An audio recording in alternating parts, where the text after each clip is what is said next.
Pause करके आप इस क्वेश्चन को देख लीजिए। नीट 2018 में क्वेश्चन आया हुआ था, इलास्टिसिटी चैप्टर का क्वेश्चन था, प्रॉपर्टीज ऑफ सॉलिड्स।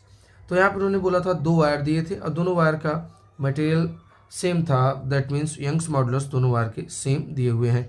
उसके बाद उन्होंने बोला कि एक वायर का एरिया ए है और दूसरे वायर का एरिया 3 है, उसका 3 गुना, और साथ साथ ये भी बोल रहे हैं कि दोनों का वॉल्यूम सेम है। वॉल्यूम सेम है मतलब पहले वाले का वॉल्यूम इक्वल टू दूसरे वाले का वॉल्यूम अगर हम देते हैं तो एरिया पहले वाले का into length equal to area दूसरे वाले का इंटू लेंथ अगर करते हैं तो इससे हमें साफ साफ दिखता है कि यहाँ अगर एरिया ट्रिपल है तो लेंथ को कितना होना पड़ेगा। तो मतलब सेकेंड वाले का जो लेंथ था तो पहले वाले का लेंथ का कितना था 1/3। मतलब अगर हम पहले वाले का एरिया ए ले रहे हैं तो उसकी लेंथ को 3L ले सकते हैं, और दूसरे वाले का एरिया अगर हम 3L ले रहे हैं तो उसकी लेंथ को हम L ले सकते थे ताकि इनका वॉल्यूम सेम हो जाए। तो ये क्वेश्चन के अकॉर्डिंग हमने देख लिया। उसके बाद ये बोल रहे हैं कि क्वेश्चन में कि पहले वायर पे इन्होंने एक फोर्स F अप्लाई किया ताकि उसकी लेंथ चेंज हो जाए डेल्टा L। ओके, तो दूसरे वायर में भी सेम लेंथ में चेंज करना है, मतलब डेल्टा L ही करना है, तो कितना फोर्स लगाना पड़ेगा?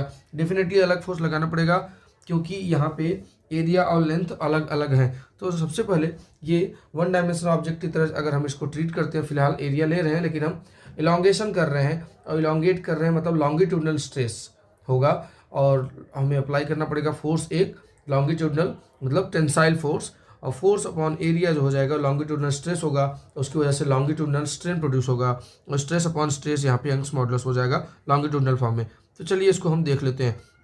तो सबसे पहले आप देख सकते हैं यंग्स मॉडुलस का फार्मूला होता है longitudinal stress means force upon area divide by longitudinal stress means change in length bye original length. अगर हम लिख देते हैं चेंज इन लेंथ को डेल्टा एल से बाय एल से, इसको हम सॉल्व करते हैं तो हमें वैसे भी फार्मूला याद होना चाहिए, F into original length divide by area into change in length, है ना। चेंज इन लेंथ दोनों के लिए बराबर है तो चेंज इन लेंथ का फार्मूला हम लिख लेते हैं force into original length divide by area into Young's modulus. तो दोनों का चेंज इन लेंथ अगर बराबर है तो हम ऐसे लिख सकते हैं कि force on first wire into length of first wire divide by area of first wire into Young's modulus of first wire या सेकंड वायर, दोनों सेम ही है तो लिखने की जरूरत नहीं है, कैंसिल हो जाएगा, इज इक्वल टू यहाँ पे force on second wire length of second wire divide by area of second wire. हम सेकंड वायर के लिए अगर हम फोर्स की बात करते हैं तो इसको मल्टीप्लाई करें, एफ तो हमें दिया ही था, है ना।